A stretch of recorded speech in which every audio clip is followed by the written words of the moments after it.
Mardi 20 mai 2023, W9 retransmettait un documentaire exceptionnel, intitulé L'énigme Mylène Farmer, dans lequel l'artiste est raconté par différentes personnalités.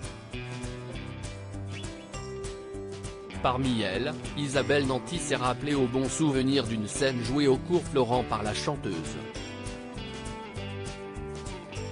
Depuis près de 40 ans, Mylène Farmer déchaîne les passions de par notamment ses interprétations particulièrement singulières, son sens du spectacle, mais également sa voix si reconnaissable. Mardi 20 juin 2023, W9 consacrait un documentaire à l'artiste, intitulé « L'énigme Mylène Farmer », à travers lequel personnalités, proches et journalistes se sont livrés sur différents aspects de la chanteuse. Le journaliste à gala, Thomas Durand, qui a interviewé Mylène Farmer à différentes reprises confie, Mylène, à l'échelle de la France, à son niveau, ressuscite quelque chose de l'âge d'or hollywoodien. Ces grandes icônes qui inspiraient le rêve, qui fascinaient, Mylène c'est le rêve, ce n'est pas la réalité.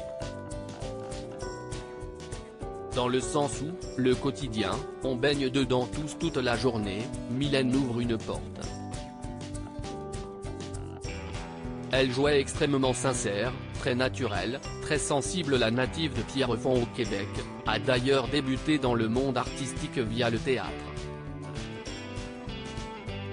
À seulement 17 ans, elle s'inscrit au Cours Florent, à Paris. Isabelle Nanty, dont elle fait la connaissance à ce moment-là, raconte « C'était quelqu'un qui plaisait énormément. Les gens avaient envie d'être avec elle, de la côtoyer. Elle était pudique, assez mystérieuse, avait beaucoup de charme. J'ai essayé d'analyser ce qu'était ce charme-là, et il venait du fait qu'il y avait ce mélange de pudeur, de discrétion, et en même temps d'humour fou, et il y avait comme un sourire toujours latent, qui était irrésistible. » L'actrice de 61 ans poursuit au sujet de Mylène Farmer, il y avait en elle comme un trouble, et qui troublait les autres.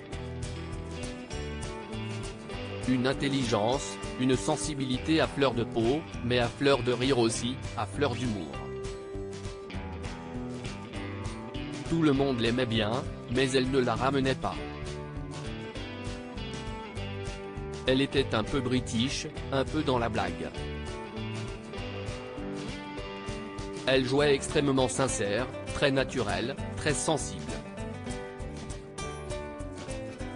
Avant de se remémorer un moment particulier sur scène, elle a joué à un atelier, c'était Le Père Noël est une ordure, qu'avait mis en scène Mugler, et elle jouait Zézette, elle était à mourir de rire.